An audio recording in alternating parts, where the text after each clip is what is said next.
side forgets to mention, Mary B. Hamill was unable to get here today. She wasn't available in the front, but she was a member of that 93 team.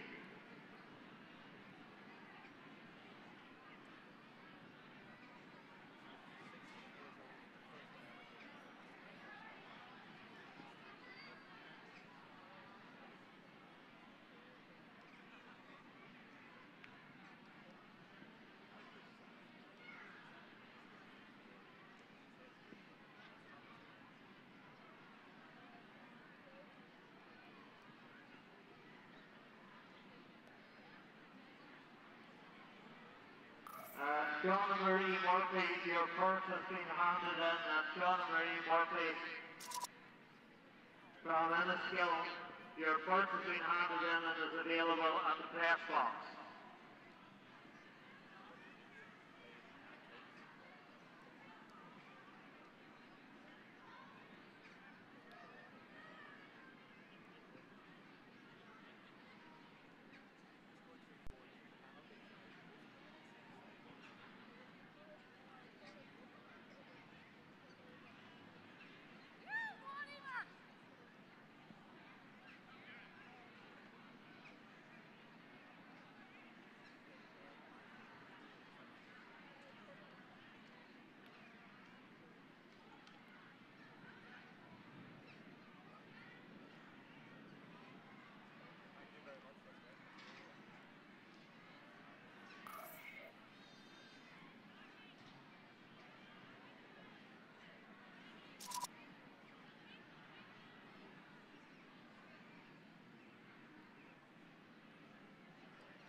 Look at you know. No, it's all right. You want the big ball? No, forget the... Oh, I know where she is. No rush.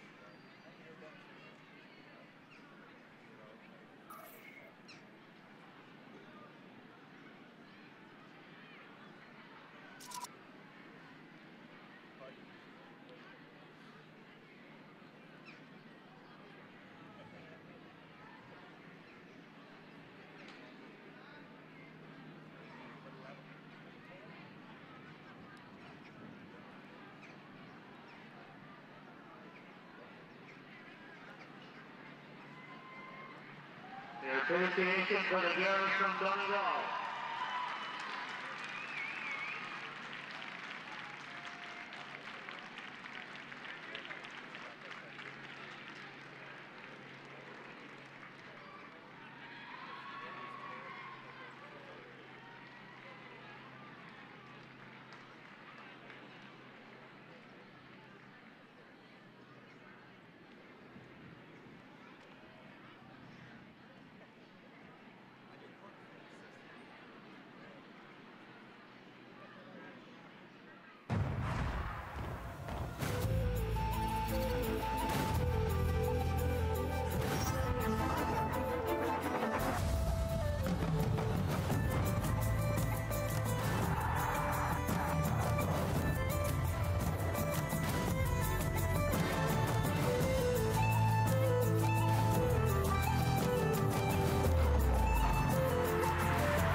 Agus fáilte roimh a cháir a sugadí clúnáis gur cruibh na man ola tróna le muoinechan agus Donegal tuairt aig le chéile. Thanaim seir go dtí le an fadansa le clúnáis bhí cúpla brean báistí a titimas an áchéanamh a chaid súd le cluthe bha. Sí suracha for lang íar mór bhleiclí a hat heblim ansa. Agus surachas doch an dá éireansa anna haíocha gimar duine chéile cúpla bliana nuas Donegal go náir sa bhuaig go gábhílas cuideag agus an muoinechan an bhíonn caite. Yeah, tá cínta tá go leir taithí acu ar chéile tar éis bheith gimar an chéile san trá freisin agus tá cheappa go maiid léthe bra oscailte agan inniu. agus Rarcuin Muinachans be a fire an Bhuiran agus Cíimiid san Linda Martin sa bhaide hasí go hanamh ar fad sa bhaide agus ócha Josie Fitzpatrick iver trí beggar sin cínú Geraldine McLaughlin I hiúniú rud a anna Jacker gan áras. Sharon Courtney giver shakes a driftúr Cora Courtney ag stúra gach éad ó lár na parke. Chun tosagus san na stocha captain na fórna Laura McEnany ag giver a deag stocha an Timróir Stein Sherry beidir ha con ná giver a cahar deag I cuive món.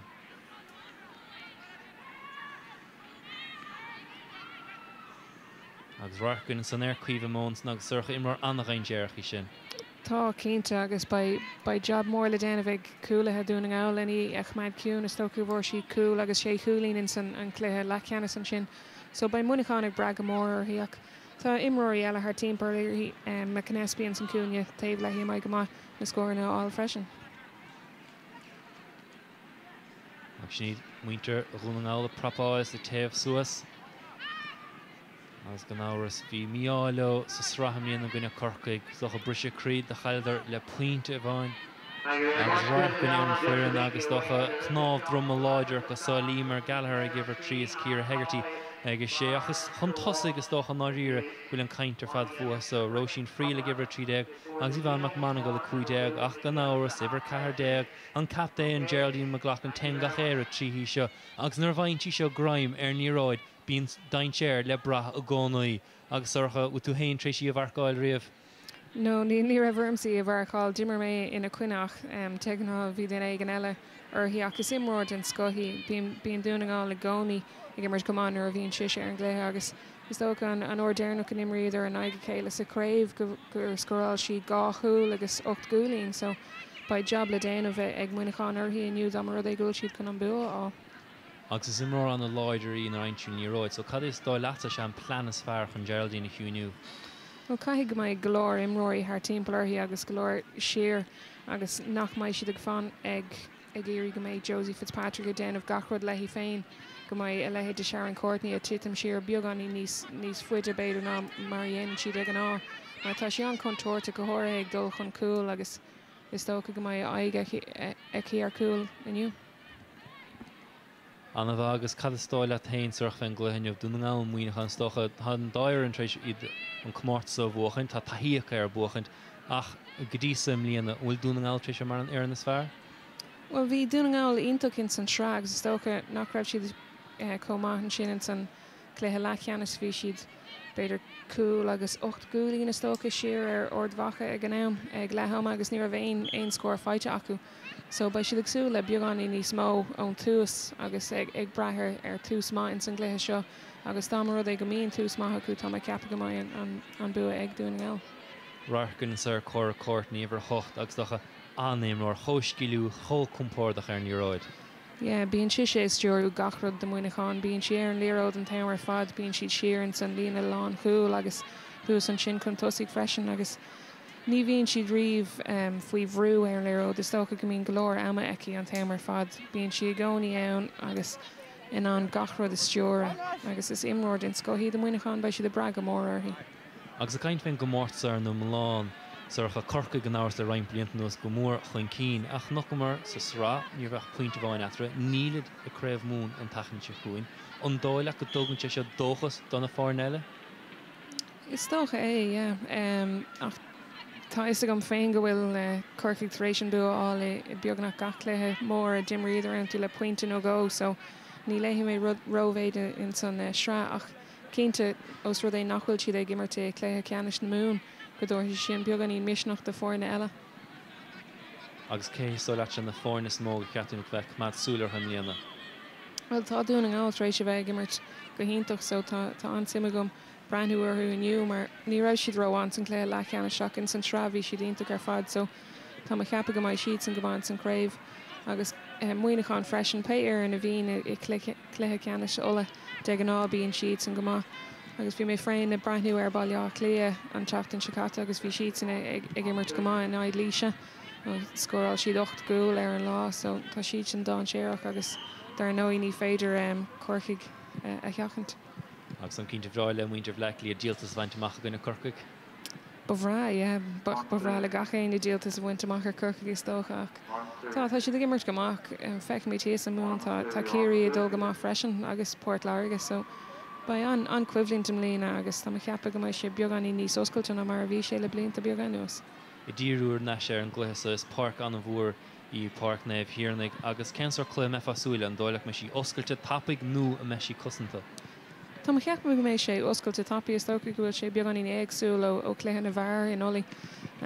Is bra leis an dáir an seo golóir scóir na á agus is braló an líróid sin a bhúla go tapí tá si dionach mai ag na passan na cuise freisin so leis an porc comór is atá sé tá ceappa go mai cléthe bra oscailte a gine an túas gan róvéid chusint le róvéid imróí hir. Agus dócha nutsan fan gosan le park comór an so dócha tuigh achlíocht isteachán agus dócha sinnéin uair táchttas a sé denóm tí deir go duigh an achlíocht isteach.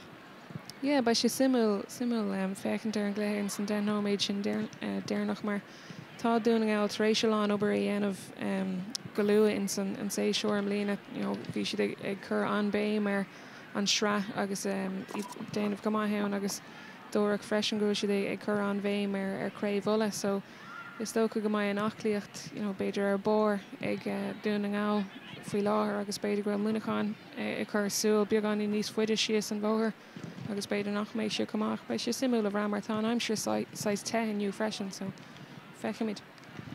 Agus cuiomh món san ag Monaghan tú ná bhíoh sí mar nachad slaat a sí tris bogaisteach í lántasach bhfuil níos mó dain séir de bheistigige san?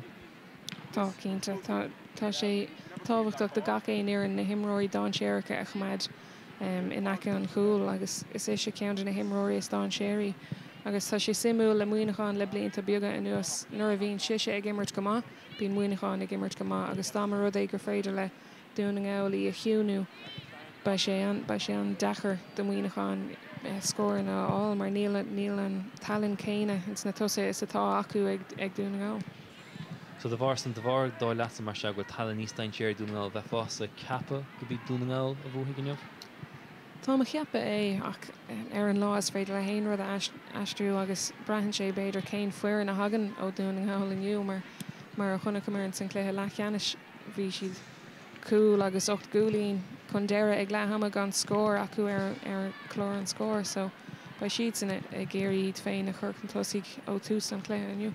Agus tá thosaigh corcaigh gan hapig na gcuine gan áhar sa srág domtá dá an réiteir lurug na captéach an tachtaisteach inis gur cabh na pingine agus bhí é ginteach éigen fé ken tá go meach an chluas tá snú deir an chláir fi gúil fé chuichan ach dúach lína carúchan mar se an cumar an scéal gur bí carúchan a cethir bheith tús a chugan leis an gluthasa a captéin Monaghan aimimse sí sin leir mechanéí ha sí meachtasteach go cha na pingine agus Geraldine McLaughlin siúil lé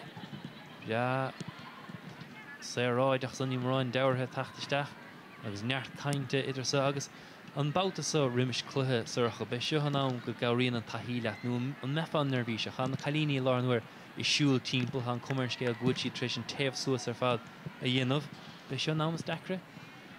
Ja, bíonn sé dachar ar na himróí óga is dócha mar tá slú mór tuchas teachaniu agus bíonn sé dachar beidir just de an á bíon dom sa féin bhí me sé gcóí agsú leis an cléo hosnú agus just an láh a chur ar an léró don chéadú a rihan cléthe an sin.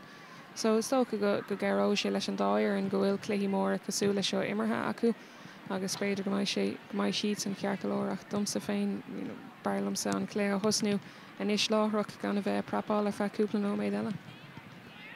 Agus nearttimróid is a seaamh agus dócha beidir goil chuma hasan inmh san ar fad a chamaad leis an lá teas ha brothalán agus iad fós a prapáil san na glúine ádacha bei chuig nóma eile gine stocha go dtí go gatar na níráid chun cín. Agus mar bhí sé rás ar a haslú a beag deas a gunn bhí cluthe bhathagain rih réile duras fearmánach a gine chéile skill na deas leiscin sa cluthe san. Yeah, bhí cléthe brag in a rís bhí an cléthe sin oscailte níamh róbhéh daoine hir an nócha daoine siarans na coolathe an témar fad agus bhí an bua ag formánach le pointe na gáin sin so tá mé isú le cléthe cócóngroch is a bhí agin in san cean seoisireach an sin bheith an slú a brás ásta le sin. Bechas a sé go díal níir san daoine ecinn tris tachtaisteach tuair takeíocht a pell naán chluhíd an ard chaidán a gcónaí a gine agus be craibh connachtar siúla neomh go náir speise sin srutha gine TG4 agus an taint chuine san be craibh mún an saharn agus craibh lion nánach san fad bio líne TG4 agus neart taobh suas a dhéanamh agus agus bhí conspóid éigen san roiin seachtní hin cluthe Kildara agus an bhí gur an bhí a ris taobh suas rihré agus Kildara brea bug sé ráideach gur an inmhar fad Kildara nar thosaigh an gluthe neadar be sé mar an ggéanna in neomh. Níl Donegal le déanamh an méid céine réis atá Monaghan agus beidir gur geróg sé sin le Monaghan tosnú níos fearráil ach go mbeidh siad níos tuirsaí ag deire an cléthe neadar ba cúpla nóméid ann le fannacht chun fátamach ach le rís tá imróirí Donegal ag churna léróid a th an trasnáin agus just i déanamh péród gur mín lo féin don cúpla nóméid déarnach atá acu. Agus uaireanta dintar an numarcha don taobh suas agus tachtaí gan áras ná ar catrinníróid suas gúil tú olah le mecht agus a ifa McCalgan san baidóir Donegal tris bheith cicáil an na caiide amach go má citóga sehí sa sí a buile amach go deasa John taobhlíne mar sé neadar gín sin leis na ciclamach daoine le chéile sa lár agus a ritheach cho fada leis na clíháin san baidóir gíra cicáil agus inis fógra tuchad is na muir an fáirgágan spe arán na bhíon agin sa levad agus corfar tús leis an clés Emer Gallagher san lán chulaí úntaach na Arstra Harla Níl agus anna haíice sin. Tá cínta agus ba si de brathir hir an sin. Tá go leir taithí ag muintir Donegal le blianta beag an nuas ní raibh an taithí sin ann cúpla blian ó hin ach tá fuair an seo tar éis fannacht le chéile le gábhlíon nuas agus tá siad ag tógant ar na bua tá tar éis bheith acu sreathe dó an uirí agus tar éis cléthe ceanna sreathe hain a chréicint im lína so ba siad san agsúla beann eile a fiochas suas aniu. Agus cúigad néann so gan áras imríonn le tarman a bhuaigh an craibh seoisiir na bheith nach club roiin blianta hin agus iad meach go má agus bheith siad súile craibhla a bhaint amachta a féin neomh.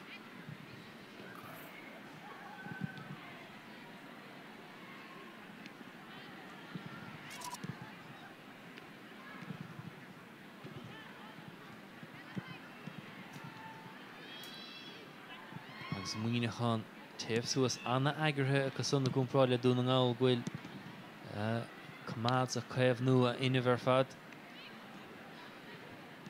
Tá dhéanana chuint féin an méid sin le átha léa freisin díreach ribh an réiteoir an adóga héide just chun cinnte gúil na mátán go léir ré le dul díreach ribh an gléthe.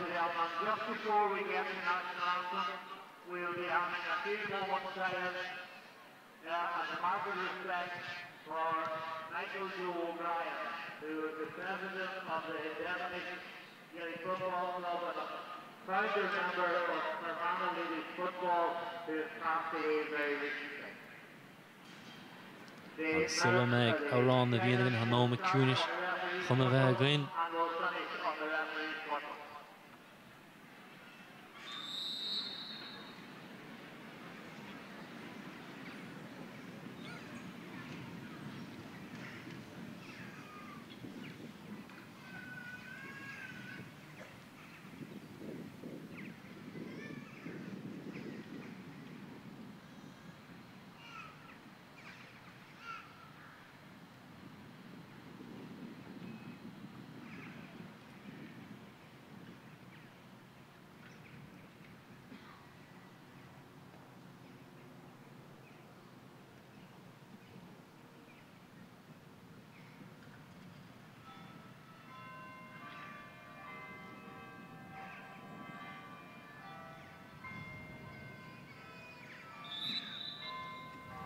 Thank you very much, ladies and gentlemen. If you remain upstanding for our national anthem, we're only being sung for us this evening by Eleanor McGrath from the Energy Show.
Marsha, ha rohan kainte dinta gwine ha ran na bhíon kainte sa sé nachmór ná chun tús a chuir leis action an banisteoirí mecht an barc agus ha an dá éan dul isteach le chéile hudal beag derig a focail derig ará le chéile chun iad hain a churchan cínis agus sorcha focail derig go solas ín an clé céhóigh. Yeah, but she's similar now on tús eáil agus céin fuirin a hosóí a bar tá a cheappa go bhfuil an talan ag Donegal an cléthe seo bhuachanteach brahan sé bhfuil an obair déanta acu ón cléthe lecheanna sin i gcuine ordmhacha agus bhfuil siad fiosathe go mór chun an cléthe seo a bhuachant. Sé seo réiteir trónán inniuh chanar dornín agus an dáir an fós a chéile near cainte chu ag iad hain a spreaga. Agus níos Monaghan fáiddulmh ha feisiid son mar se ag gimmart ó chléige deas. Linda Martin sa bháid an na haíag Linda Boyd Orden scoth sehí. Agus níos Donegal dínam cadhíor siúlaigh Monaghan roint nómtaí ó hin. Ag iar na matán son a héamh suas.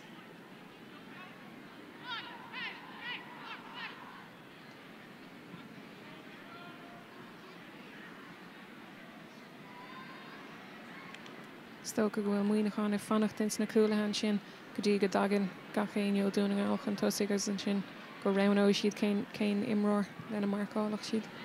Ceoch go duine bheith ar Geraldine McLaughlin, bheith duine nó bertarthe.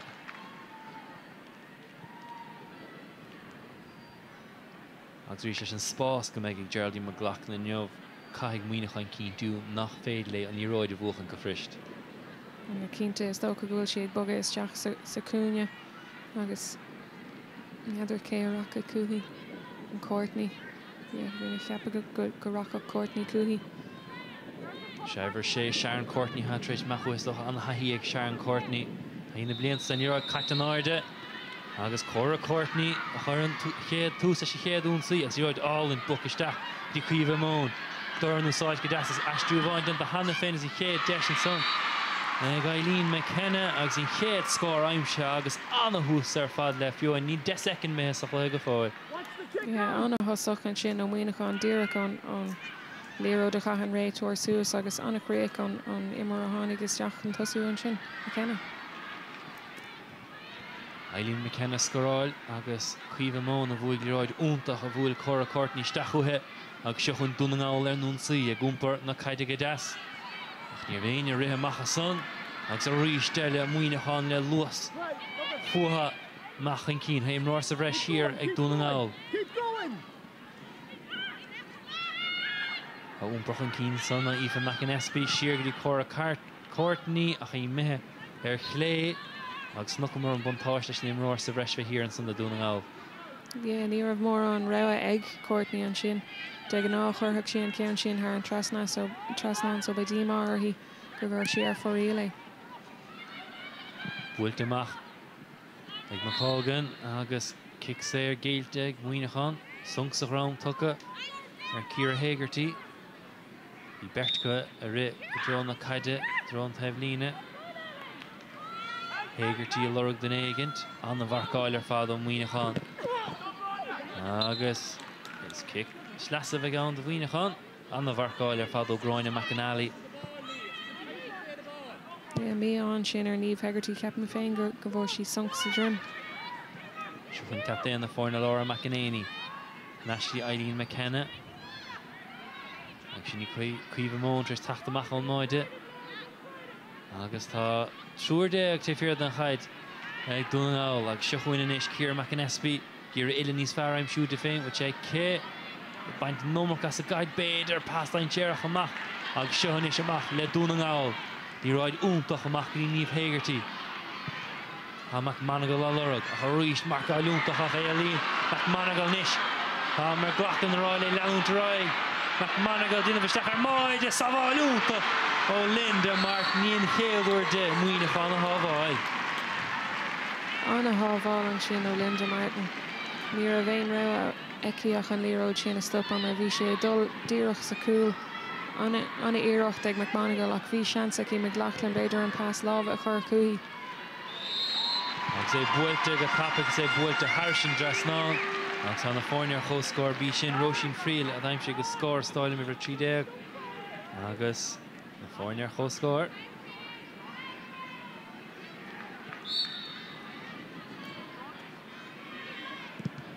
Bí déag beidir Hegarty a bhí ann. Dacreiscin go náit na bhuiine mí tóga cho tapach sanní. Cho rísteile Donegal a bhuachan fiún saoid an scocha agus iad a tachan cín a ríist. Suas Gadas agus é ceannaile dain teasteach bhí Mac Monaghan. Deisiúntaach ar bháide ce Suas Gadas. Nis bhfuil é an chóiráilte ce ile níos fearr de hain. Búin sísteach go dain teach anna chaidir fad. Seochuin is Guthrie. Bucha siar agus báide aimsethe. Agus sinní Friel fi Roisin Friel leis an máide. Agus tús úntaach agus freigra úntaach ó Donegal. Tús splóideach a gin in San Cléthe an seo go dtí seo. Ach cad é sin mar rar go bhí ag Mac Monaghan ar dús bar a hell go dtí Guthrie agus pás láh a tapí go dtí Friel anna chríoch go Joe íseal go dtí an cúine agus ní a bhéon seans ag Martin in San Cúil. Agus bhí tús úntaach ag muoinechan go dtí gur chail Ciara McAnespy ní ráid ar lína lán chúil Donegal agus suas a Donegal agus hen scoráil tucha ó hin agus a ríisnis McAnespy an féad le ní ráid a bhuachan ní féidir. Trís a dahartí a bhuaig nis Emer Gallagher ag úsáid na Cléháin anna imirt ar fad ó Donegal anna hiiscinnta chu agus a Mac Monaghan sé a ríist ach ní chin siad í seo hí Eilish Ward go teanais Gadas an son ag McEnany siar cho fad le Emer McAnespy chuig McKenna Eileen McKenna buaileisteach dainte í ráid únta McAnespy seans ar bháide anna habháid ar tá go díal ar fad ó dahartí níag sábháil úntach Monaghan agus a chluthe úntach an sagan i glúnáis agus in ráir a gortathe so jo gachéine brise bhíig ach fechar siúda mar habháil. Anna habháil an sin ag Monaghan in San Cúil agus rinne trasa dahartí iontach an cos a chur leis chun an líró de glanna amach ach bhí an seans ag McAnespy cúil á ras do Monaghan cúpla nóméid dúach tar éis Donegal dul chun tusaí ach anna léróid taobhas tíag freisin tá mí tar éis go leor passanna cosa eáil díreach go dtí an lína lán tosach agus sin a bhaid thastáilhain chun cléthe bra oscailte agus na scóir na seo chumad. Agus an dá deis ar máid a fecinn ó Mac Monaghan agus McAnespy an berrtacha tréis sin ráid a bhuaile ard a méidís béidir tréisí chumad íseal ar an dalamh mechan líráid tréis meachsteach snangach. Chonach mar é sin le Friel is mór sachar maithí freisin so chonach mar na sciil na bhí aici an léróid sin a chumad íseal agus for Donegal an cúil dá bhór. Agus seo chuin Gráin Houston.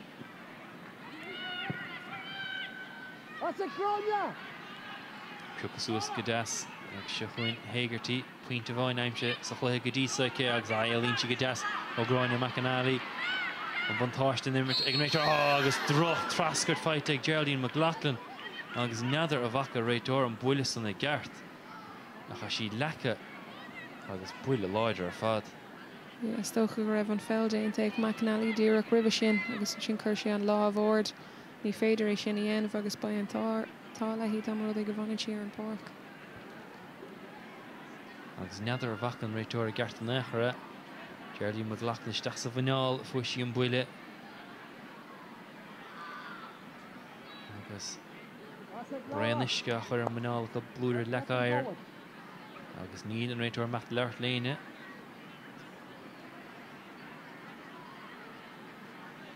Conor Dorneen bhí sé gimmert buntáiste gan áras agus deisig McLaughlin a chéad scór aimsiú sa chluthe sin ó mithe sa chluthe.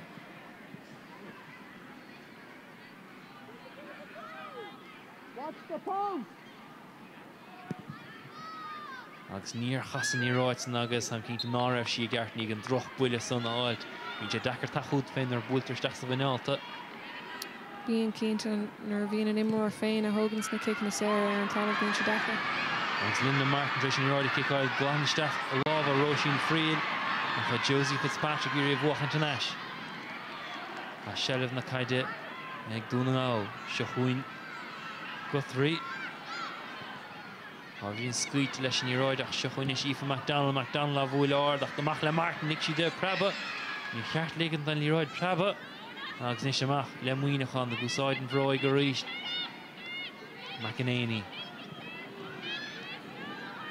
Donegal maul a chur nimróir sa bhreis siar ach sí siar an na níos stáilm Courtney pas deas Cora Courtney builteisteach a dro McEnany ach dhéon Nicole McLaughlin úntach ar fad spás a líana a chan ní roiid caiiltecha agus kickséir géilte McKenna a thógan go tapig trasna dó i dro McEnany agus anna chahar fad idirí héananas tras a dahartí ach McEnany a bhuana réisteach a falla buí agus siar agus deis ar puinte an son ag Rosemary Courtney is an puinte aimse agus anna scór fad Ciara McEnany immert anna nach chrúige stige son.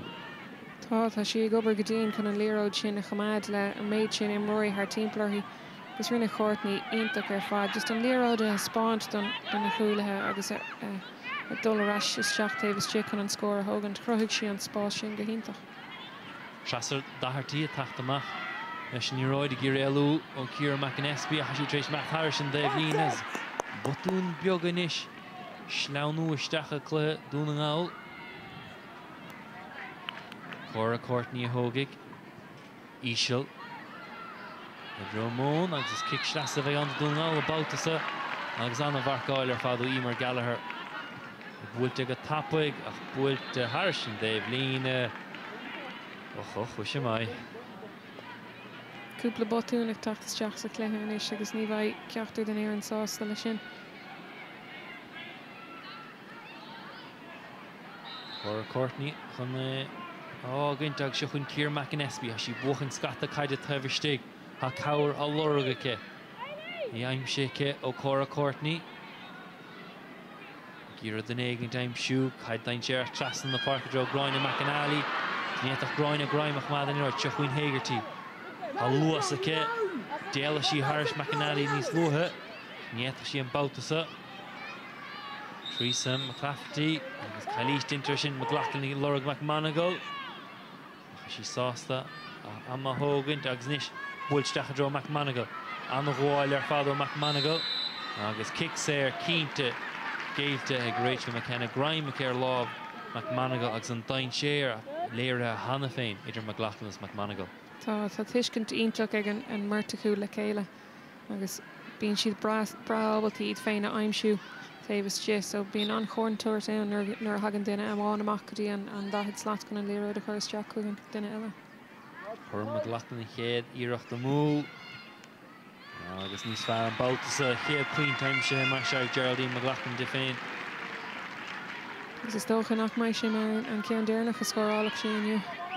Rís an tuiscint atá eici féin agus McMonagle le céile le Donegal ag Branc go mór ar sin inniu. Cuomh món lorg na caide buite go deascas craindeach trasna dro Cora Courtney. A Rosemary os a cóir amach Rosemary hanas go dtí Cora casan si go deas ar go dóg an gasig in líróid de ní dhénig an rud a sanmh sin gá deis curtha mú ag Cora Courtney rud a bheith ceappa gurach sí Harrison dras ná. Ní bhaid sí sása le sin de an áit a spáinnig sí an cheanaireacht agus iad í á chur ar an trasná. Agus seohí McMonagle trééis taachtamach ó lánta sa agus an kick amach buite céag sa caiúnta i dro Héigertí. Nís bhfuil na cosacha ealú ó McEnany.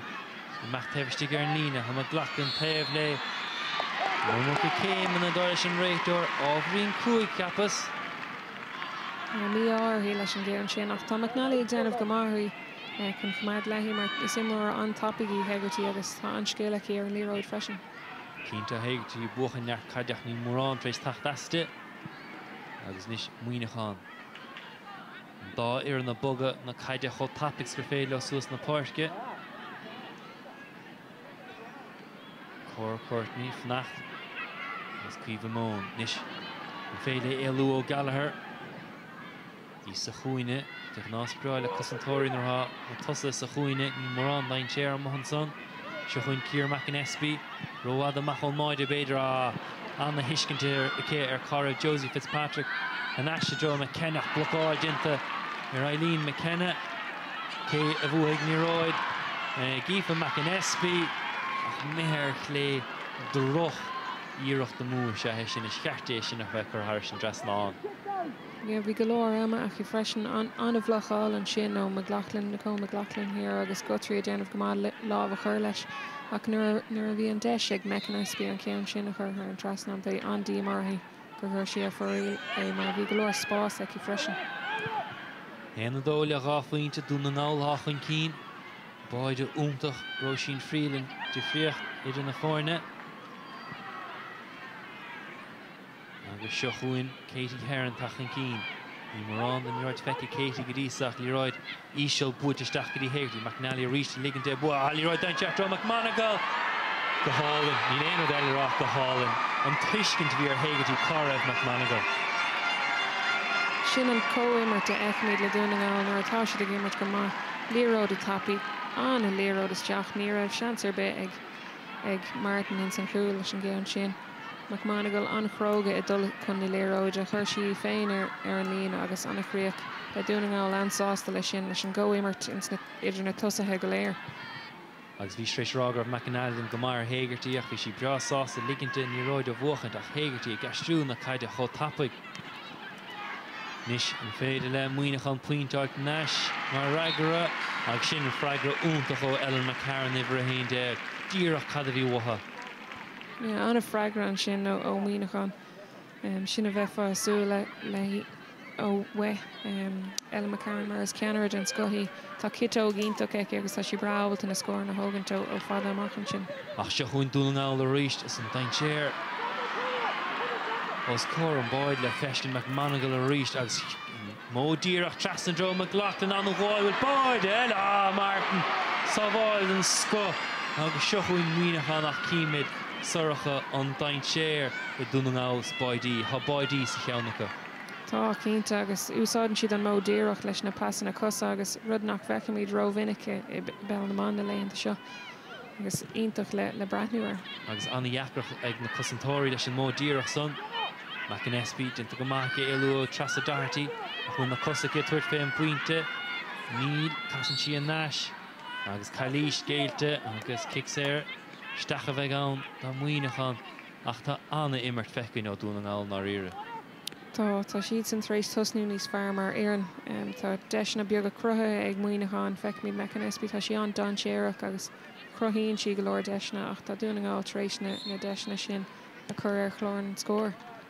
McCarran a bhfuil ard crín harsin drasná agus puint eile agus cé go na báidí scráid Donegal ha muoinechan fós a chluasa agus a gaiirí le na deisna a chruthú. Feicimid an deise bhí ag McLaughlin an sin anna léró trasnach anna hábháil an sin ó Linda Martin agus bhí si bra ábalta éirí go lua ina dhí chun an léró de glan amach. Agus a ríis deisir báide a bhuiilech ábhrín róir beidir irde úntach a Martin seo chuin héigertí a bhfuil an caid gleoirte san na stacha dro McMonagle agus seo chuin Geraldine McLaughlin. Agus a ríis eile iad sás ní roid é chiicáil trasna na chásta muoinechan áid níos town ar chéile cóireach ní féile McMonagle ag mád istigh. Agus muoinechan a tuairt an nómcha spás na tosathe an áíre. Tá ag an am céine tá sé an dechar dómh mar tá Donegal ag chur na léróide ó thaobh go taobh na páirce agus a bog a cótapaí agus tá sé an dechar do muoinechan dailá leis. Tá plán Donegal ag go brú go díal é buaitisteach agus é buaiteigh McCarran a gháfaointe deirg scráiltacha an na hlúiseach ó McAnéní go dtí McCannis isteachan sa le imar McAnesby deis báide trasna ar thugtar nómcha as dhéon Ciara McAnesby tuite bhí si meach sa tro mí cheart agus deis cailtan san ag muoinechan aspa cumarsáid idir an bheirtastáil an brithidir an trí chéanna agus níos amach le Donegal meachtar an fiún saí seo chuin Karen Guthrie dor an úsáid ag dro McLaughlin agus inis isteach le fríle stáilm an Ashley McLaughlin agus cailís sinicúil ag Sharon Courtney ar McLaughlin agus is stáilm go meach sé béidir ná na muoinechan imráir sa bhreis a chur siar an son. Yes, stocha é mar tá siad ag bogan na léróide cótapaí an sin agus tá siad sanna crothú an lá an deisna ach feicimid an seo Well, an tahi ag Courtney just an láv curry agus beidir chusa cur lehi freshen. Mar bhí deis ag Donegal cool eile all leis an géan sin damar ag an Iraq lehi éilú ahi. Agus cíntas dom has Sharon Courtney routine Geraldine McLaughlin tanois go bheann nach fós hénig cheas sí an gos. Bíonn seo peon bhar spéidir meach roiir ganis an sábháil a dhéanach Ciara McAnesby. An obair déanta ag tras a dearthaí bogad trasna agus McColgan a ríis an bhhaint san cúil ach nead raibh seans ag McAnesby bogad go dtí an taobh eile den cúil chun níos mó spás a crothú dodra for a bhí a techt chun tosaí leis an líróid ach mar sin féin an a hábháil déanta ag McColgan mar bhí an líróid íseal go leor ag McAnesby nuair ina siíocht an cúil rud a bhí mar an nach raibh a dhéanamh níos luúthe. As gá deis baid ag Monaghan Cerricín ag Donegal agus Donegal tris gáithín a son a chur crínisteach sa bhaide agus sin an difriachtaid in na fáinne ná rire agus a sé seo beidir a fá ábhíon búrtha do mefa mar Donegal is Geraldine McLaughlin a sínta cho fada le seo ní anan si síos roiáda go minic agus cór lai seáiltacha Híimid an féad le brú a chur an rútín. Scalín an chróga í agus damar ag go bhfuil si an leanant an árá leanhí sé rá agus tos nóí sé leis an kick séir seo. Agus anna haí agus dócha imróí bheith a marcáil an anna hán sa tarach astí gcónaí. Puinte bháin sa chluthe go dtí sa cé agus puinte eile kick séir. Ba Donegal sásta bháile sin a bhí deis acu dul ag a cúil ach a bhí McLaughlin na scór eile ar chlóin scór gá kick séir. Monaghan a gúmpar na caide amachán ó na cúil anna hapaig ar fad. Cora Courtney le Ciara McAnesby a dartaí town ach tarach a ríist ag sa scata kick na séir a géilte ag tras a dartaí níor cháilte bheith cuairmach. Is tó cool an réiteir ag lecha a hanam in isis so beidir go maiid sé a head in fork ribh deir an cléthe. Ímar McAnesby machan cín go dtí cuimhe món cuimhe a Ciara a puinte hain aimimsú a puinte úntach an ránach an son ó cuimhe món. Agus chuig puinte aimimse ag Monaghan na scór na chéannach an dábháil san fós idir na fórne. An scór go Joe ag cuimhe móhan an sin mar níor bhéin duna eile os a cóir amach feicimid gur raibh Shrek échan eci suas chun tosaí ach ní raibh aine os a cóir agus an scór ar an traslan sin an céad ceann sa cléthe go dtí seo. Agus dar leis an réiteoir ní raibh an líróid tréis an líne in méadars fiche a seaasnú mar se is kick séir bheith gan agus náidir an kick séir seo go cadúirt féin scóirnú nachcha an kick séir technúile an réiteoir agur féad le Macaran tuairt fé puinte hain agus puinte úntach ar fad aimse ó néidir géir sonna ag Ellen Macaran. Tá Monaghan rééis cúpla puinte á sa céile inis agus trici siad arás Jackson in san gluthe leis na puinte sin. Tá sé tábhachtach go míonn siad áil agus gan nómhéid de géile ag an taobh eile. Agus ní nach báide idir na fáinis agus ag caiite agus an réiteoir an tá le Donegal an gur héitin a dóg ná raibh seolamh. Róhin am chun kick séir na hógan darlam héin. Siar le Donegal chamach an tosaigh agus a ríis an tá le Ciara Hegarty gur bhuaigh sí in íróid san. Agus Monaghan tosathe Monaghan.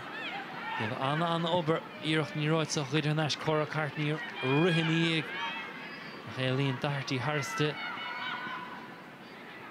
Agus níos has spás agus scóipecha. Monaghan tris tacht amach agus níos Monaghan duine bhisteach mas féidir le Houston í aimimsú ach Houston meachtaí féin buailte go háir. Agus bhfuil an brathbán amach den áirde níl mithe ar dheis. Ach anna obair ó thosathe Monaghan gúmpráid locha le tosathe Donegal go sásta scuile le cúil Monaghan. Chur Monaghan a lán breúir thu an sin agus mí áir dartaí leis an céan sin a chuir fóíon. Agus kick amach fada buaite ag Martins buaite ag Seán na Coil. Buaite chun cín ag Ciara McAnesby te fior de dartaí ach an cáile. Coimirt yes, McAnany, Ciara Illa níos fearáilte buailte hard, ní raisi seo haris. Nis an féile me cenich máadistig bhaint sí súil don níróid meach an dá lapa sínta macha go béidir meach sé tríd graimáil dear níróid ach ceanna le chur hamú. Mí áir me cheanna an sin stocha nach an rah ceartar rinne me an éí díar raibh agus de an á nuair a dhéanann si an cinenne an seathógáil bíonn si clean leis. Trísa me clachtaí cíntiú gine mí níróid Harris. Líne in méadars fihead. Agus cuma tréachta McNaney sí rihanní Gaelish Ward. Droch fas ó Ward. Ní McLaughlin tríis meachta taobh bháin di níróid an taobh eile. Bain si rairc na súile de McLaughlin so le chiáil sí níróid. Agus ní seochuin muoinechan tachan tosig ó ríis. Is tá siad le bogan na caide go ma. Cora Courtney mar aon si dechaná. Tachlin cín go láidir. Pass das an bat ní ha. Léamh ma. Chaidan son I Guthrie. McLaughlin a lura isteach sa spás é buaitice. Buaite trasna go tapig ag seochuin Haggerty gur réalú ó McNally. An doran úsáite go híhannice. Agus bhfuil an puinte aimsethe. Níl ceanna le chur hamú agus bhíon Donegal crín go ma. Is na deisna go dísa.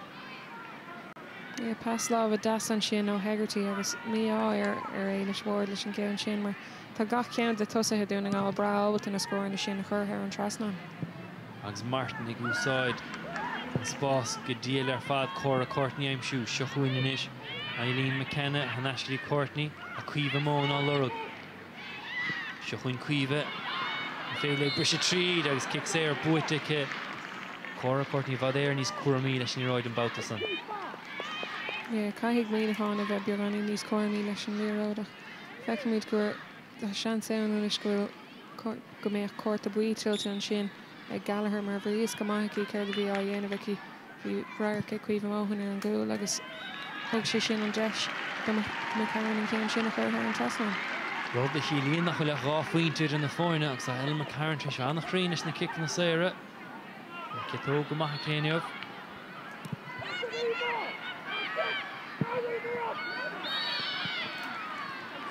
Kick sé ar Géilte agus buaite ag Donegal. Agus cuma bucach a Guthrie. Agus ní roid fácacha go dtí nibhir sé Ciara Haggerty.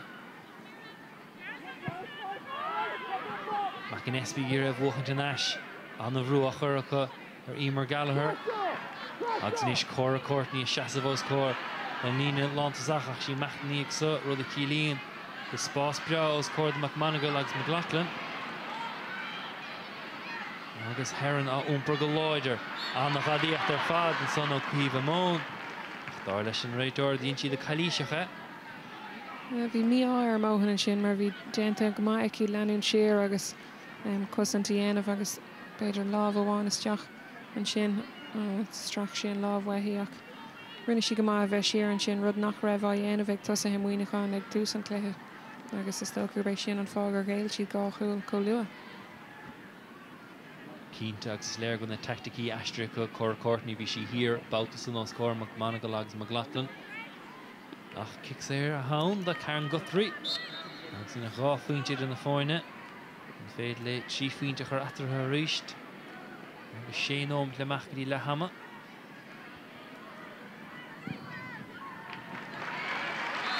Is féidir an brathbáin macht an áide trí fuinte atratha a ríist.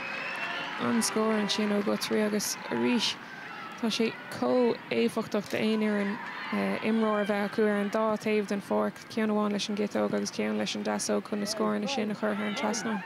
Ríiste le rina muoinechána kick amach chéin a bhuachant a chut sé caiilte atá níantach níor McNesty Brian Father Haggerty buga má caiide go tapig McManagal ha McLaughlin a lora go stig.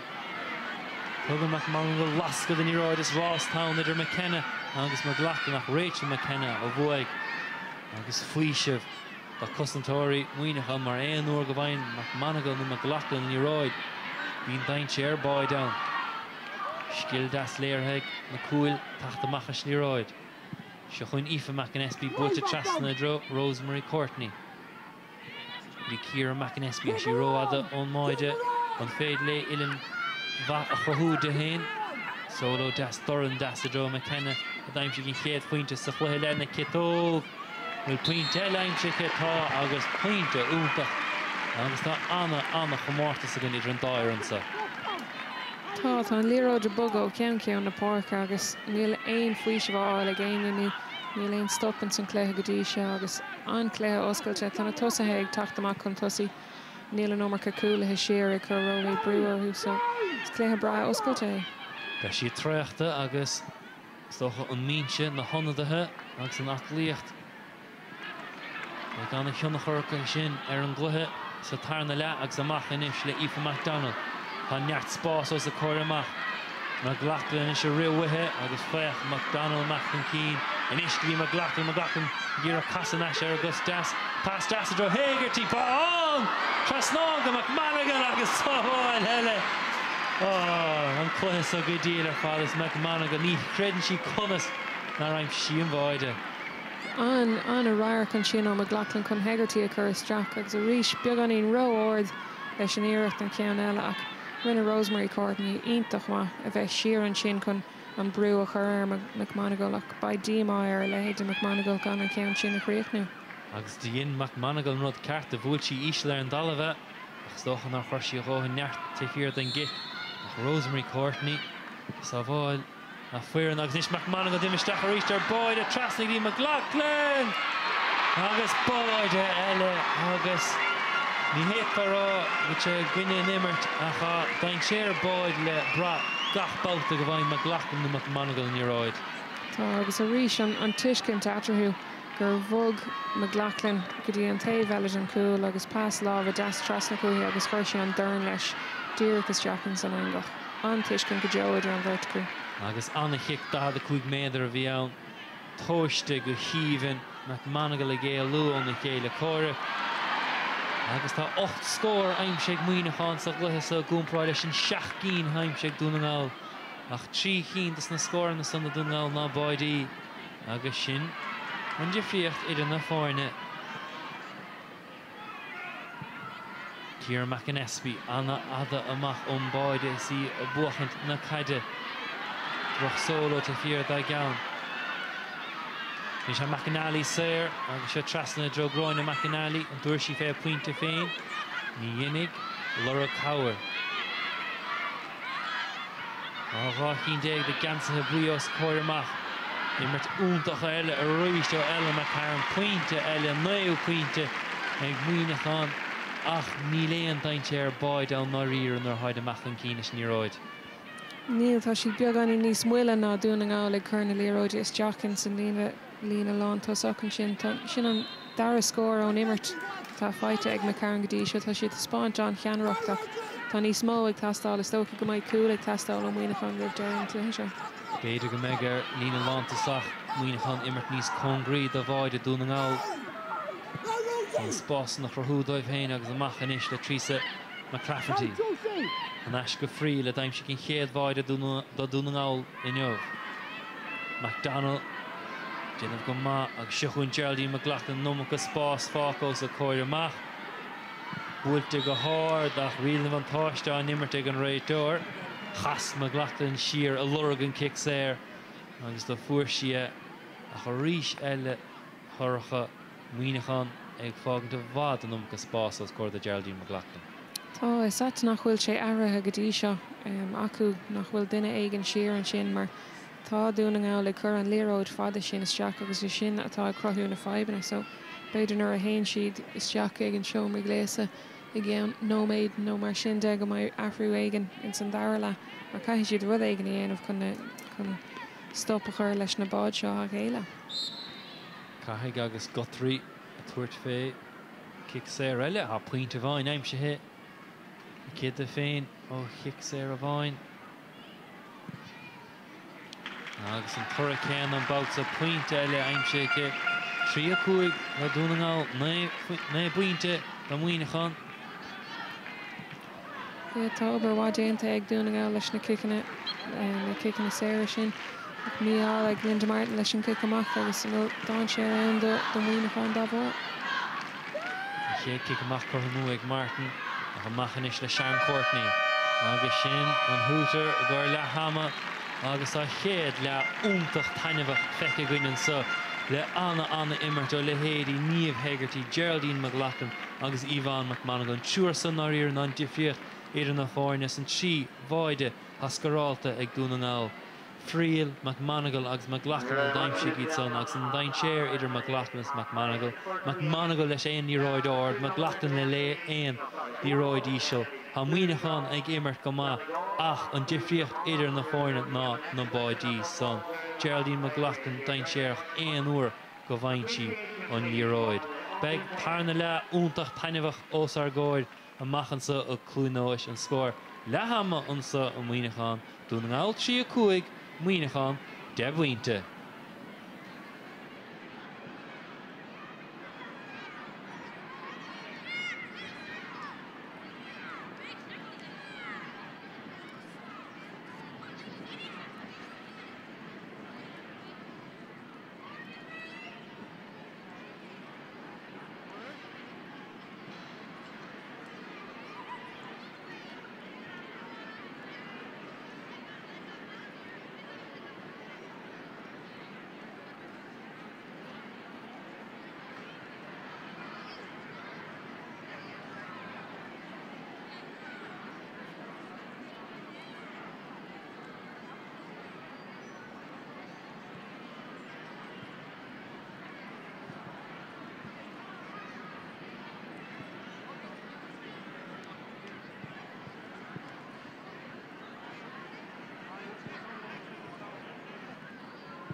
I will sit down on your appreciation for our under 10.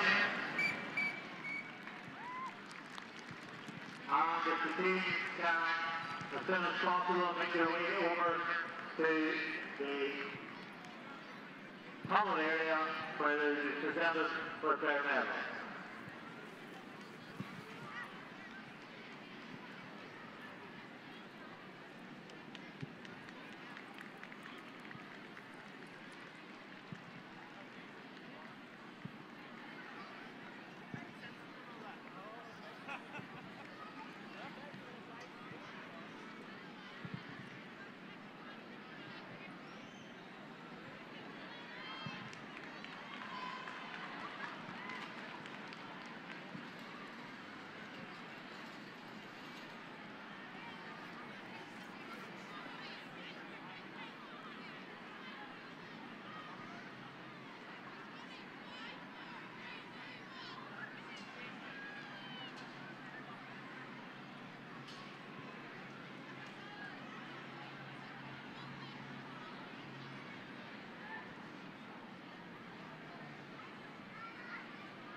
And once again, ladies and gentlemen, your appreciation for our under 10.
Score an tarna le áit gur be an scóir le hama 3-5 le na buinte Donegal chun cínta bhar an 3 bháide sa 3 bháide úntach.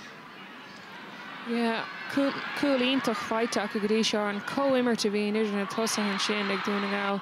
Ró sin fréil le críoch ítach an sin an ísio go dtíon angach ach feic míid hegartí leis an líródáil an go Monaghan láh siimplí díreachas teach sa cúil agus a ríis anna cho immert idir na tosathe go léir pass cusa pass láva is cumit an tuiscin sin acu le chéile agus an sin friúil a ríis leis an kick da a cuaig Monaghan le láva ionach agus an ráir go bhí aici an sin chun McLaughlin le churas teach agus sin an difriocht idir na fórna go dtí seo tá coimmart tharbheith wa idir tosathe Donegal agus sin an fág bhfuil na trí chúil sin feite acu. Agus an baide deas nach go háireach nach mar Monaghan bhí deisce le Ciarmach an Espí ag si drón ní roid an an Machtwig agus tús chutha leis an tarna le agus seo chun Donegal ar nún sí le éile Ward agus neadar gimid astrú tactic an achar ó Monaghan as cons mar nin si bhíoch láimh seáil a dhéanamh Monaghan agus McLaughlin agus ha gráinna McAnally miheisteach Monaghan agus ní chéadlí roid bute ag McAnally agus rial van táiste an immert agus amach inis le Monaghan agus seo chuin ífa McAnespí úmprachan cí go maith Rachel McKenna ha córa Courtney taobh leich ag builte dro an cuaine agus Ciar McAnespí sleanú a ní roid fósce cúpla céim sa bheis cuitice ag builte chuin cí anna bhag hí món taobh stig agus an count an cortha mú agus na meachsí tréise rí níos fáinach bhí móna stig. Bhí an coimmart an sin genta ag Monaghan go dtí sin agus mí áir McKenna ach dá rud é go rathnacht sí suas chun tosaí bhí móhan díreach taobh agus ní bheith cosintúir amháin idir an bhirtcu. An bháil ag McKenna ríist ín si go díal únsaí suas na páirce dhéanamh an doran úsáid go deasa dro Courtney le a cuomh món. Ní se spásces trísa dahartí háirthe trasa ghirsta chuir le cuomh món anna chosan ar fád Guthrie san díreach na bhí cuomh món olach an tuic féin scóir do bhog sí os cór an cos deas ach bhín si chailí seirthe go bhát a chéanam. Tá cosintá a dhéanamh ag imróí leir páirce Donegal agus míán sin a Guthrie rinne sííirecht na lábh a chumad amach ach so go chuir si an nómarcha ama ar an lábh. Agus an chéad puinte aimse chóir Courtney tú féin sa chutha de buinte mar se aimse ag Monaghan is as an chéad ceann aimse ag chóra. Ba Monaghan sásta go leir leis an tús a bhí acu go háir le McNally ar an taobh eile ag dúchant na léróide amach an tosaí go sin an scóir sin. Í roid ardá agus tá Sean Courtney tréis McLaughlin a ágant McNally amach siar McLaughlin ha friúil taobh stig de tit ní roid withe. Dinvisteach ar máide a blocáil das friúil á fiocha. Dinnig puinte an bhart ach McLaughlin machta gur báide an cathrú báide do Donegal agus níor féin smuoine bheith amach gur an puinte. Bhí ólam go dtigan McLaughlin gur féidir le an líróid a chur thar an trasná an bína méid sin cool ála céach. Rinne Monaghan a bhd níos fearr bhí go leir imróí siar acu ach tá sé có dechar McLaughlin a stopan ar aon si beag anín céim na earth agus críocht an scóth ríis. Agus brise crí ó mána sin do Monaghan haide gimmar go má haide bogan na caide go má ach a chléoch na súil is féidir Donegal baidí aimsú ceiricín do bhaide agus í nach tucha trí nómad caide is nómad me sa chléasach seochain córa Courtney. Níos mó gansathe buí taobhstig ná martha gansathe bána agus si Donegal le bhúil na níróid agus chailí scéalte me cairnas chaisí nóir Donegal ar an dalamh agus sin an frostrachas a tachtasteach sa chluthe le me cairnas do Monaghan.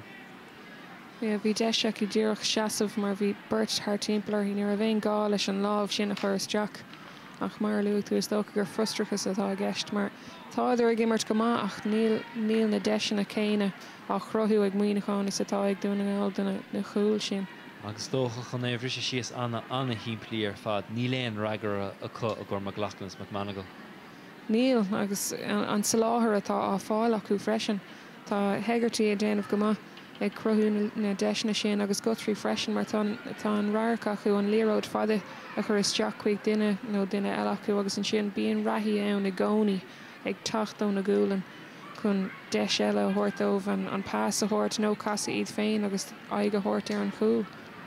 Agus chiáis an búirt atá cosantóirí Monaghan éonúir go déana líróid isteachas be ráirc ar an bhaide dimigh Sean Courtney sa tans.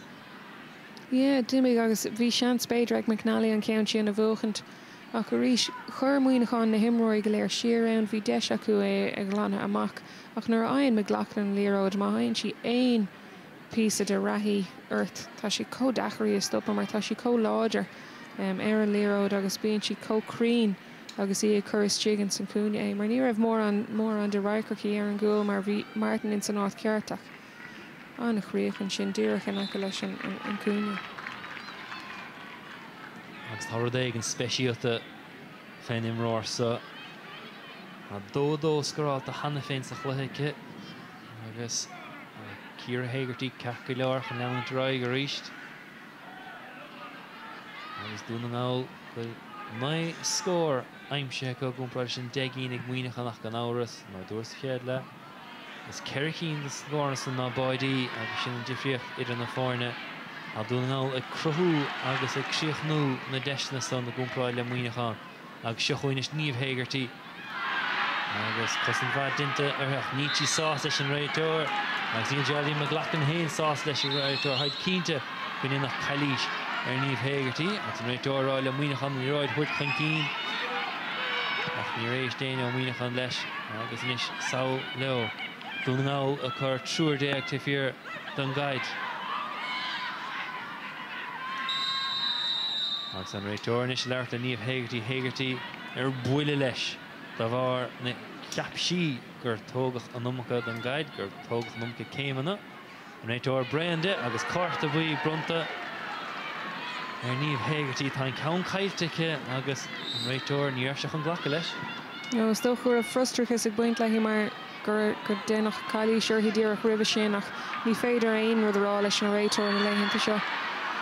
Agus gráine McInally a casa sa jamú agus an kicséir géilteacha sin agus bhí deiste chu agus níos Donegal 40 ar an barca chu an dáileach a thuracha go bhéach muoineachán deisna chruthú. Well, tá seans acu inis agus go le mór cosúla níomh Haggerty imethe den fórc ba ar McLachlan ó Monaghan boga amach inis agus nó ní bhaid an verticú díoch Davis Chick na méid deisna céine a chruthú don Donegal ach cínte tá seans ag muoineachán inis leis an imór breise beidir duine éigeine a bhrú chun tosaigh agus seans cúla áil mar níl na deisna sin crutha acu go dtí seo leis an cúgur déag in na gcuine.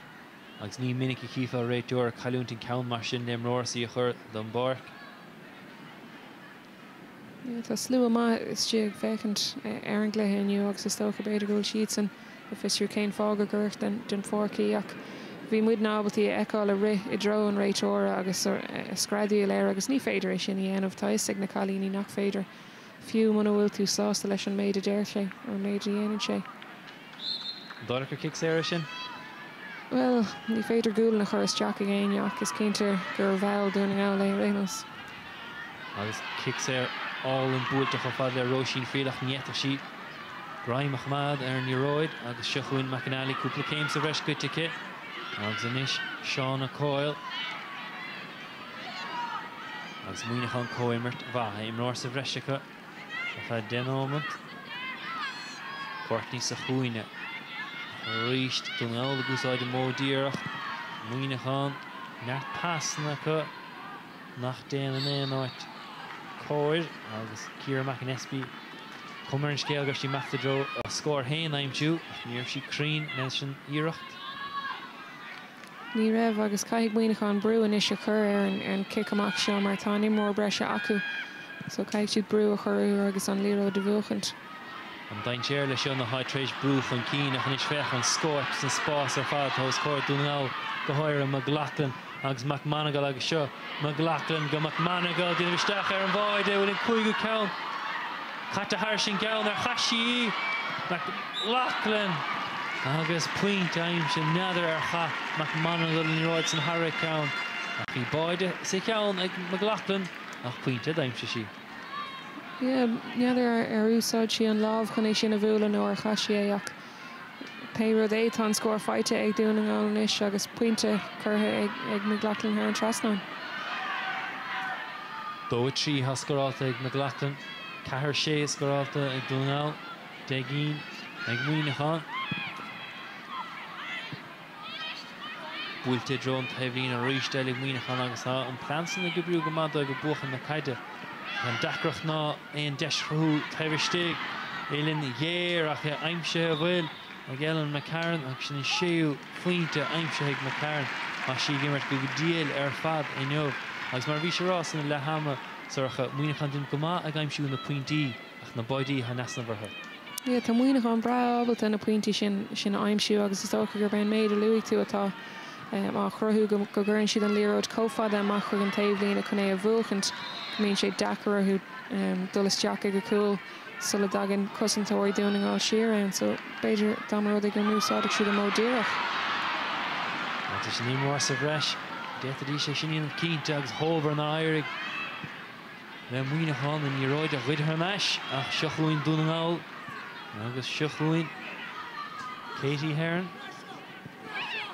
Hearn tugan na cosa lé nach an cín tuairt féin na pointe féin ach McManagal taisteach Martin maid sí súil ar níróid agus McAnally 9 séir an féile sleanú McManagal is féidir lé agus inis Cora Courtney agus bugad siad an chaid suas na páirce go mar ha dinta chun cluthir fad ach féchar sin anna chlisteá Donegal scuide le McKenna ní le an 9 séir an níróid a bheith mohan son an 9 séir ná an bháid a son Chomad sábháilta McAnespy Casanchi an eisiadro Cuomh Món a ggéir brise tríd ach trúr timpplairthe agus tuigeann fiú cosantóirí Donegal nach féad le báide i ggéileag sin agus tachtaí dóibh inis na gan scuide le muoinechan báide aimimsú.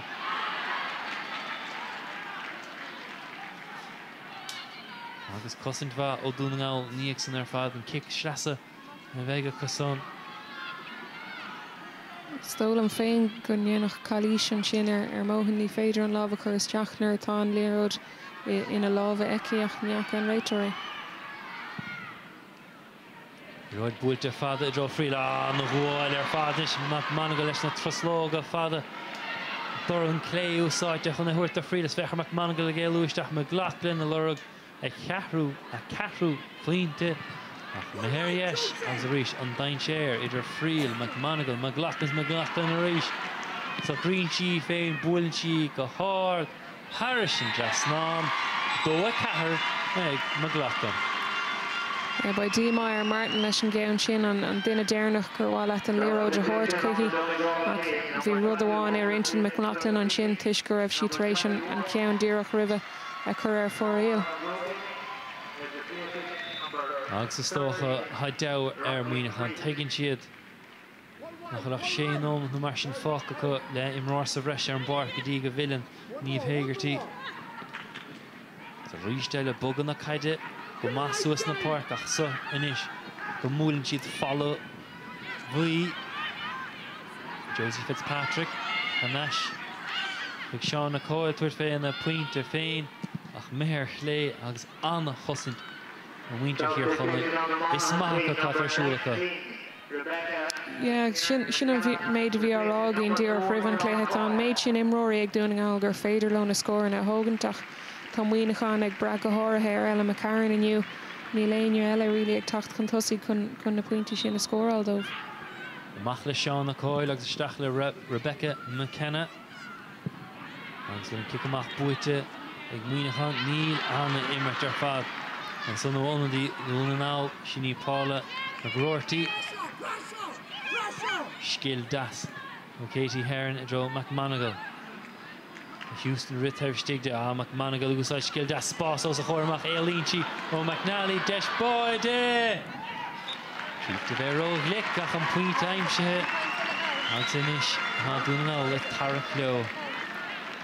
Tá anna pís a scéal an sin ó McManagal tá si bheith taréis bheith go híntaach in san dála a chuir si McNally dé agus bhí si aige an cúil a thóg si an puinte mar is go maithí leis sin imór breise gur leor puinte faoi láthair. Buite go deas ag McAnespy ha McKenna saoir taobh stigde ach tugann siad a McAnénia. Níos ha McKenna amach an cín deis báide aníach si. An ní roid a smachtú agus amach le Donegal bea bog nefiseach agus seochuin in siad. Ha imróir sa bhreis siar ag muoinechan an Baltasa ach nítí seasta os cóir McLachlan agus McManagal. McLachlan a loragard agus níos tagann si amach. Heron a thuirteach McManagal báide eile a bhfuil an réiteoir rá go raibh sí sa chearnóg. Ní raibh sí sa chearnóg nuair a chicáil Heron ní ráid isteach. Neadidir is tóca go raibh an mhuirchan an cúla thuirt. Bhí sí stíag an beidir díreach ribh an líróid ach dachar an cheann sin chur amach. Mar se ní chuirdíonn an báide san is cuimhe món is muoinechan ar an únsaí. Ní raibh sí ná éalú ó Íma Gallagher i gceart a chluithe go fáil an nócha céim na beidir McKenna Harrison Gúlan agus ní léon ragra ag muoinechan a láthair na huaire gur sár chosint chun an gáil. Mar Groarty Chuin McManagal a reached the cheap a tarna boy dime she get fecha show mo dear the draw McLaughlin Roada and Baltasa in an Annier father and Gassig on Leroy de Garte Niinig I see Cowrick and son of Brian Houston and you has to go hit you side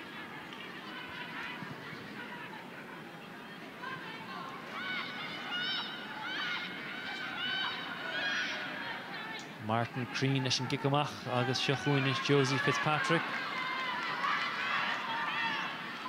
August Kegel Nimror Savresh Igminachan is Donegal Bert Savresh Hirakus Nakuil.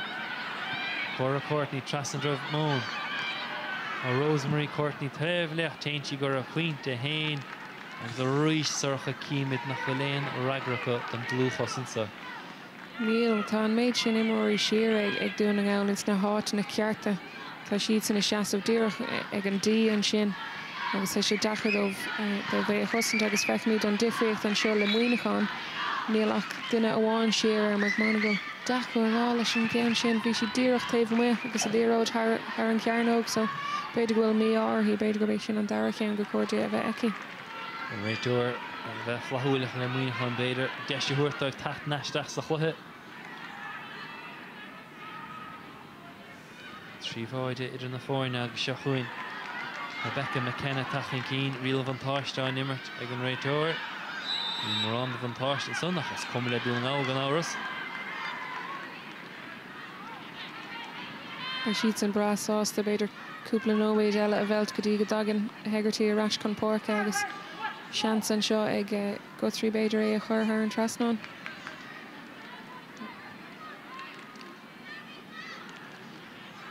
Muoinechan leis an gicséir. Agus McCarran le go 7 buinte agus in chéad droch ceann tócacha inneomh. A chu ríist níor bheith cuimhe món is stig cheartach níos mó tosathe stig an san imán na cearnóige. Tóca go tapig seochuin McCarran a ríist. Casa siar gitóg. Ach bhí Laura McInerney tris mach an cín agus níos seochuin fech ar an rás ag McManagal os cóir na caide. Nach éiles ward ach madí féin. McManagal tucha ní gan rahiachúnta ag seochuin níomh hégartí a náis ar a bar. Sos breacha gach meach sí lán de inmh a chuisiíocht úntach ó hégartí i gcíor éalú ó Rachel McKenna agus kickséir buitecha agus amach le chéile ach McLaughlin chun tuairt féin kickséir. An number déanta ag Donegal an sin chun éalú có tapíigh botíún déanta ag muoinechan chun an líróid sin a thuirtómhach. Rinne Donegal ionintach chun hegartí a aimsiú agus a ríis bhí sé sé sealamh na líróide agus ní raibh sí chun é thuirthaí.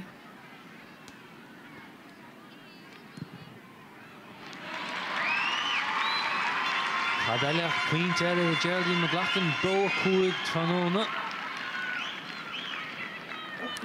Imróid an chéad scothí agus sé déanamh go maith na kicin na séire freisin agus sé fíorheachar do bhaoinechan aon rud a dhéanamh faoi.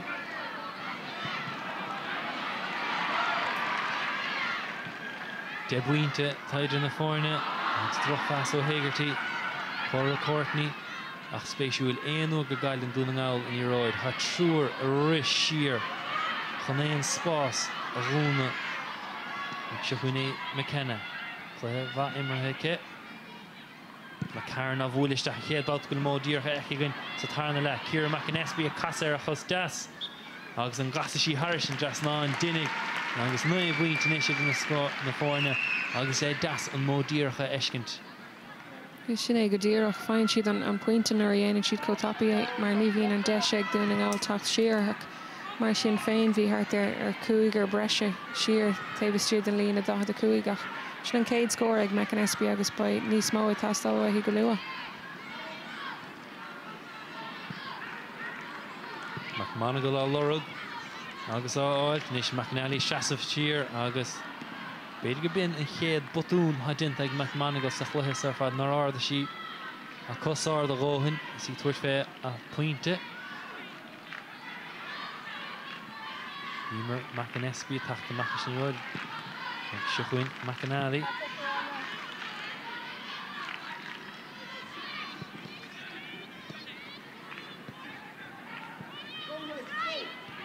Richard McKenna atá treis annach dí roid úmpar sús na park is gúla tucha ag níomh Hegarty dis na McKenna fó sínteach na dúir sásta.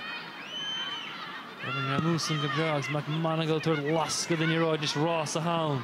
Céthe bhuaigh go rás. Aoife McAnesby is stáilm. Ní hí ach Josie Fitzpatrick a bhí hir. Agus tá McKenna fó sínte san immert lim. Agus an immert díreach stoppa ag an réitóir. Agus níte sásta le gráin na McAnally. McAnally focail sa chlusca leis an réitóir. Feic mín an seo gúlan le gúlan bhí an burt cuaig géir an líróid sin a bhóchant mar bhí McKenna éis sé a freabaid é a chuirde agus timpiste is tócha a bhí éannach tá rud ag go míon éon rud leis an gceann is tócha go bhfuil na himróí géir go stoppach an cléthe. Deach sé níos measa nach mar chéad báteachas léir go bhuaigh Hegarty ní roid go brea. Agus tócha sosáilt ag an dá éireann agus muinter Monaghan churcha caiigúil siad a ráil ó haon conas go bhfuilimiid na a bhainte taobh fíor. Ie, tá si trééis bheith ag immert go má ach tá Donegal le cosint ábhríon beag ná níos fearr ná Monaghan tá rovéid spás hir an sin ag Monaghan agus tá McLachlan agus McMonagal ag tapig na deis sin atá a chrothú dá bhór. An bhfuil únart an slí bhfuil trééis dul nec le McMonagal agus McLachlan? Tá de an ag leham a bheith rud ag an déanta acu rud ag an difriúil ach tá imór breise siar ar an lína beidir cúig méidir is dahead ach níl aine eile siar fada go leir agus tá spás sin fós ann. Sichunis McGroarty agus McMonagal stig le féin McLachlan duisteach ar máid níis. Nach machta goir a puinte féin agus é aimse go leocht ar fad a gráin i Houston. Agus ní McLachlan is McMonagal bháin an scoráid. Ie, tá go leir scóir na fáite tus go léir an sin ag Donegal tá lína lán tosach go léir thosaigh tar éis scóir á agus burt an lína leatosach agus an scóir an sin ó Houston is tócha beidir nach faihann si mór an deisina tuis gan bhirta tá taobh is siadé ach an scóir agus tá si bra albatí de thógáil freisin.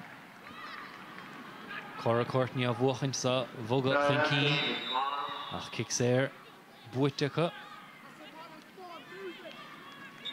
An nóid déag chaile mecht sa chluthe an sa a glúinóis agus a cúpla báide bhí go géir is go tapig go bhíinechan.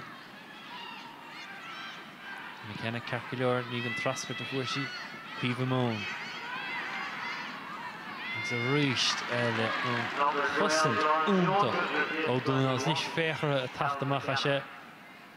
Nós bheith fáile ar mar bhí na fé rein blianta hin a chéine siar san go chéine chun cín le chéile Hegarty buga ní roid chun cín go tapig.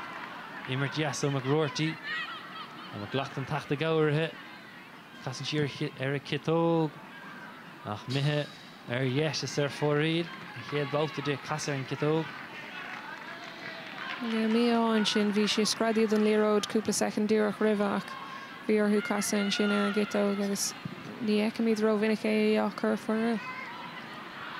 Agus a ríist eile Donegal tacht amach leis ní roid ní bhuachaint a sé buite an eis go deas ag Laura McAnany a fechan go léine chun tosagach ní léine stig sa chearnó.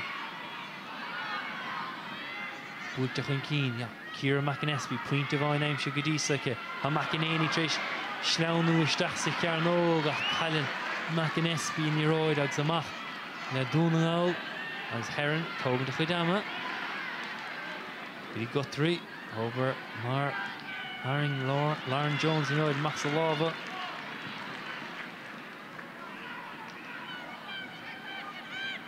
Fech Donegal trúr timppel in roid san búlinte seachadro mac Monaghan cé dó a thuairisí in roidsa. Siar Gníomh Hagerty.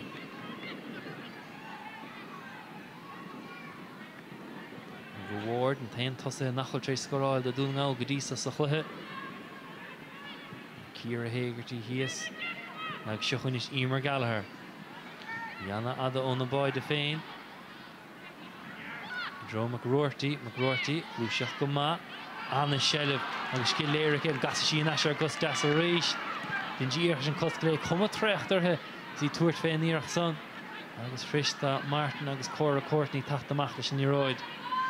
A cha catar déir an Donegal seasta I líne. Níne lechúil agus ní léine ó muoinechan chun tosig. Mac an espíistig le féin. Agus an fé le bhchan is féidir ach an istí léine fáca taimhstig. Obair chrúig le duine van sothaice. Cé a bhuaigh in iróid. A cuimh món séir cha mac an éine maisteach í féin. Tá báid a tastáilú siar I Ciara mac an espí ach rihin síisteach san 9 séir. Ach bhí bhíal van táiste an nimmert ag an réitóir. Agus kick séir steach a bheith ann. Is sto bhfuil an dáir an beag an íon tréocht déis mar tá tror síos ar an talamh go dtí seo. Lua mar hanan nach bhfuil lína lethosach Donegal tréis mór an scór an áach fechan mí dobar na gapal ar siúil acu híann sin. Bhín Eilish Ward siar agus Gráinne Houston a déanamh cosan breise ann ag cinnte go bhfuil na hihracha siar sin acu. Agus sin an fá tócha go bhfuil an méid obair sin déanta ag Donegal insna na cosantói chuna mar Ward an sin na chur brú ar bhuiine an díreach rih an líro do chailinn acu. Sa trúr sínte Emer Gallagher duine go Trísam Clafferty a rihisteach a stáil me Ciara Hagerty a síntan san agus cúla cín a carasta sin. Tá stop curtha leis an glóg agus is tócha go mé an dáir in sásta leis an sos seo mar tá sé tar éis bheith anna happy go ceann na pórca don cléir ar fad. Agus McCarran mar ha dintacha an cléir fad mar rire point aimse ce nach ceann bháin curtha múice.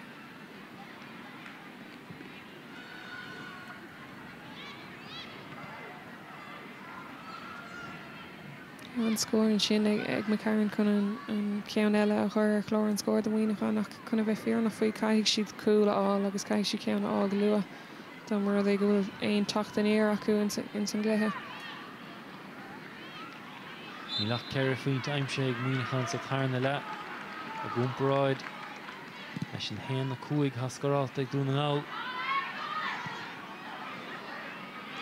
Cé ha bhuaigh an brise go eilech mac Monaghan. Agus Calís Géilte nunca céim na leis an réitóir ag seochuin inis an tumlí Rebecca McKenna a bhuaile deasa dron clíán ach gan áhars an bhugtar ní roid dron clíán tugann sé deis a Donegal go chéine chuirteach sa lár. Agus fallabhuaí a thóg into ríist Cora Courtney freabann na caiidesal a thugann si fé puinte féin ach ceann eile curtha mú ag Courtney sin an tríú ceann curtha mú ag Cora Courtney neamh. Rud éigen nach néanann si ró bhuineach an sin nach níl mór an rogha aici ar níor a bhéine taobh stúidis agus falla buí agus sé dechar de aon rud dhéanamh ach an tuairt faoin scór í féin. Agus Aoife McColgan a tógann chuid ama gur gach kick amach inis. Siúil chun ní roid nuáilt. Méidir agah trúr muoinechan. Timplar Houston sin an fágur kick séir bhean. Níomh Hagerty inis a lorug den éigen Ciara Hagerty. Búlann si dro Níomh Hagerty. Níomh hána luasacha agus déala si go díal ar fad san ó Rachel McKenna. Ach Rachel McKenna ag léirú a luas féin tacht an eis. Bhuailte go háard agus ceann eile curtha mú. Agus Linda Martin ó rithe amach an é seo thógann chomh tapis go féidir le. Sí Katie Heron a thug féin buinte déarnach.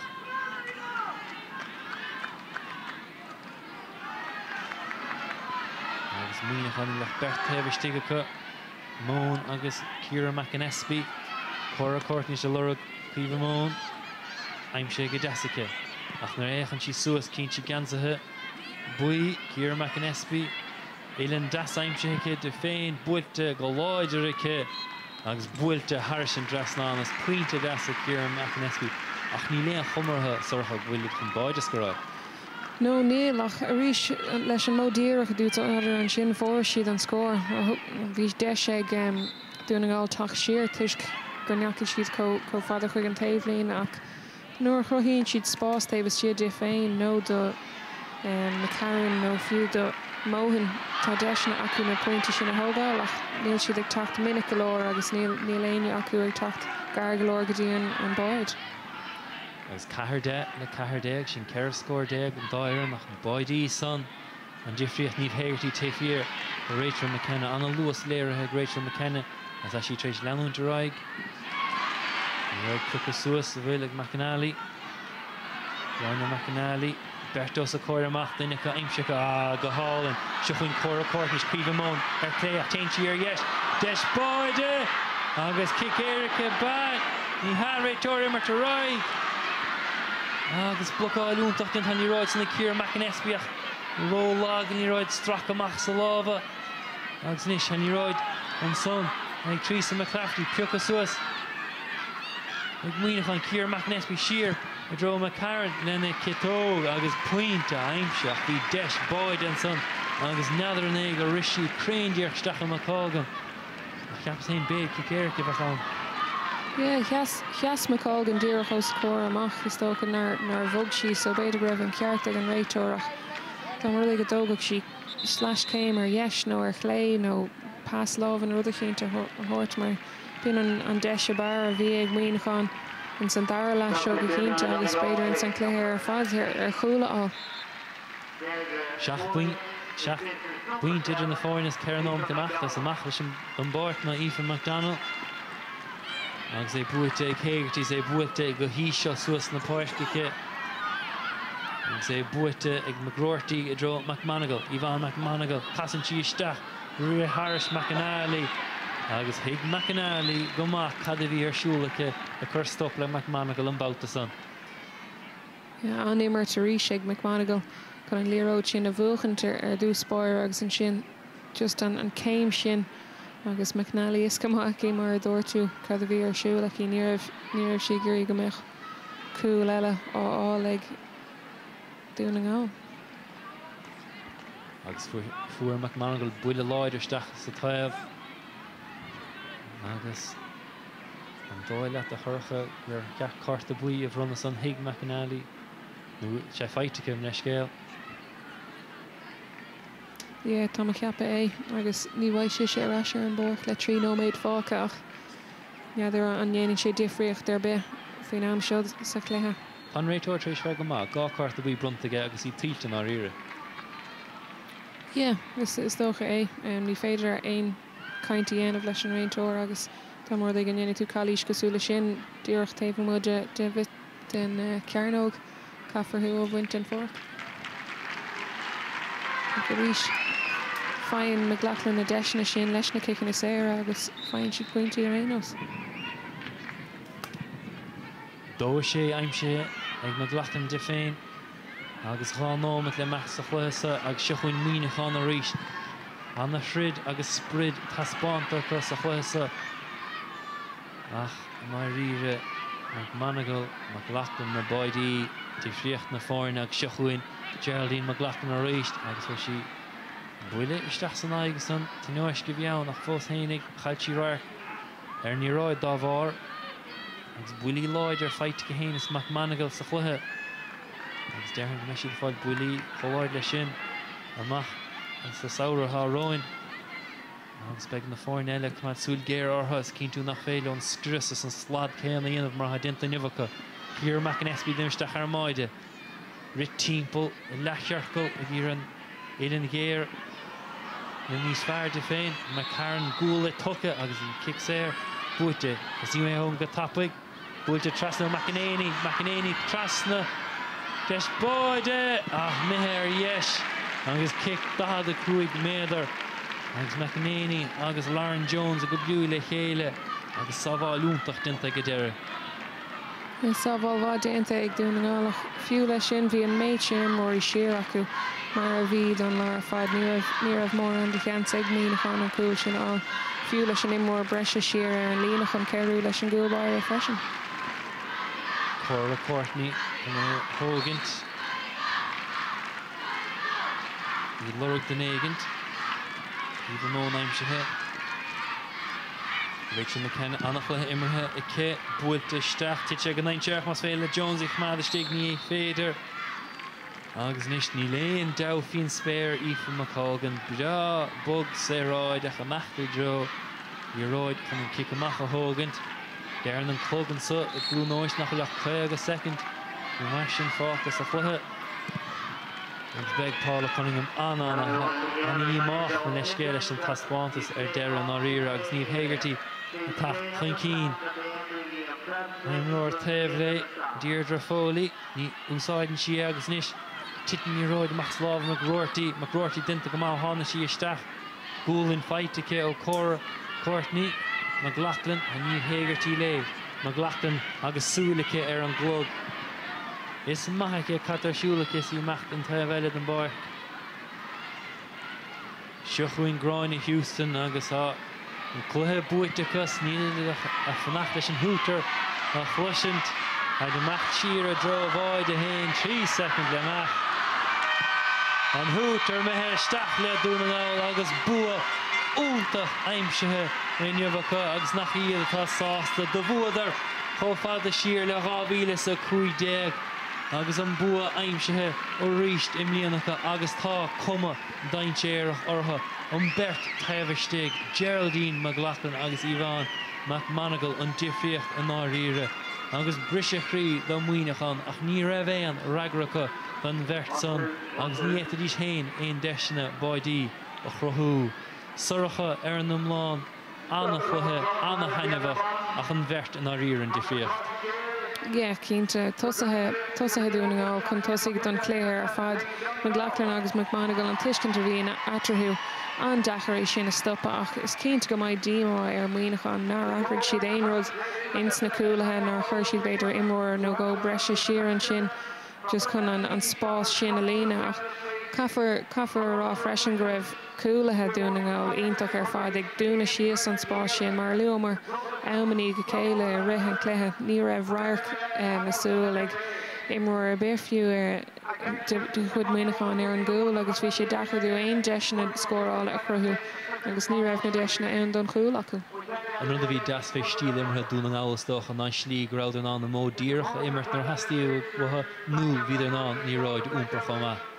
Sinnéad bíonn sé dechar rá faoi éonar in Belnaman na léonnta seo ach bhí an cosíocht códáas sin ag na tosathe agus na líróid ar fada isteach ag le héad de Hegarty agus de Guthrie agus Heron fiú bhí si de chur na líróide sin isteach agus á bhuachant agus bhí rathí ag tachtón ó gúlan nó bhí idir braábalta casa agus aigethóirt ar an gúil nó ar an gúlín lo féin.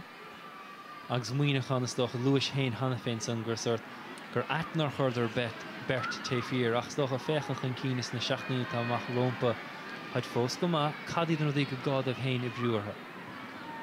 Sin an rud an is atá ag muoinechan ní hé go bhfuil an rás rite acu tá seansna acu in san craobh fós agus ba lán obair le déanamh acu caiig siad rud éige dhéanamh sna tosa agus go mbeidh níos mó na duine amháin fáil na scóir na dómh mar ní raibh mór an dómh ag crothú na deisna sin agus mar aon lei sin mar luamar hena damar ag go siad ag tacht in aghaidh fáinne cosú le Donegal leis na tosathe sin atá códáin séar a caiigh siad rud ag an system de hais éigen a chur ann ón is nach bíonn an méid céin a spás ar fáil acu.